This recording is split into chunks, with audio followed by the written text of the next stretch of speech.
Il y a eu de violentes émeutes à Tizi Ouzou, mais également dans plusieurs villages de grande et petite Kabylie. La presse officielle algérienne dénonce les provocations des exaltés qui ont voulu brûler le commissariat national du parti unique et plusieurs bâtiments publics. El Moudjahid, le journal, parle d'un complot politique mené par des organisations implantées en France où elles trouvent bon accueil et une certaine assistance, dit le journal. On dit qu'il y a eu des victimes dans ces affrontements et de nombreuses arrestations, mais les informations sont imprécises car Tizi Ouzou est interdite aux journalistes étrangers. La question que l'on peut vous poser, Eric Ahmed, c'est de savoir si au travers de cette revendication culturelle, il n'y a pas une revendication politique avec la recherche à long terme d'une certaine autonomie et pourquoi pas d'une certaine indépendance. Écoutez, tout d'abord, je dois dire que je suis profondément bouleversé d'apprendre que le sang algérien est versé en Kabylie, que des centaines de jeunes sont enlevés, que des centaines de travailleurs, d'étudiants gisent dans les hôpitaux. Je viens d'apprendre que tous les médecins de l'Algérois ont été appelés à la rescousse. Je dénonce le caractère fasciste de la répression devant des manifestations dont tout le monde s'accorde à dire qu'elles ont été pacifiques, qu'elles ont été non sectaires. Nous avons assisté à un processus digne des méthodes staliniennes.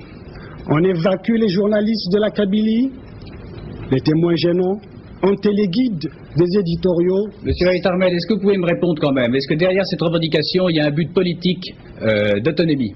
Il est certain que la revendication culturelle en Kabylie s'inscrit dans l'ensemble des revendications sociales, politiques et culturelles de l'Algérie. Il n'y a jamais eu de revendication spécifique à la Kabylie.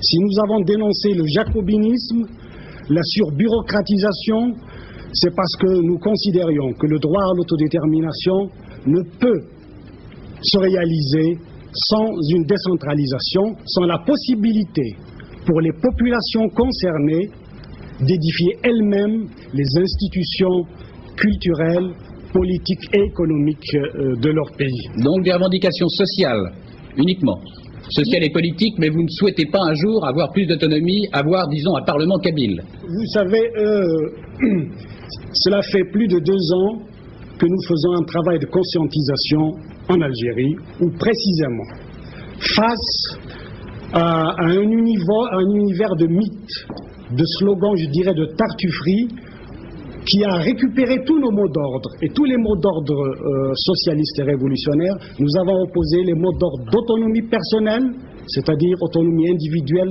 droit de sûreté, dignité, respect de la personne humaine, autonomie locale, ce qui veut dire que le développement, nous le concevons à partir de la base, autonomie régionale. Parce que si nous sommes pour le régionalisme positif et démocratique, pour ramener le pouvoir au niveau populaire, nous dénonçons les régionalismes dont les appareils d'État sont devenus de véritables citadelles. Monsieur le gouvernement algérien vous accuse d'être manipulé par l'étranger.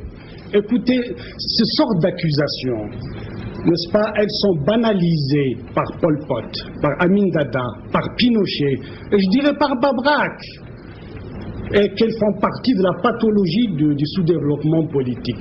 Comment le problème est là, comment nier l'existence d'une population berbère? On l'a évacuée de la charte de droit divin, la charte dite nationale, n'est-ce pas? Comment nier l'existence d'une culture? Algérien n'a pas, disons, d'héritage dynastique ou monarchique. Il est issu du droit à l'autodétermination. Et dès l'instant où ce droit a été confisqué, il y a une illégitimité originelle.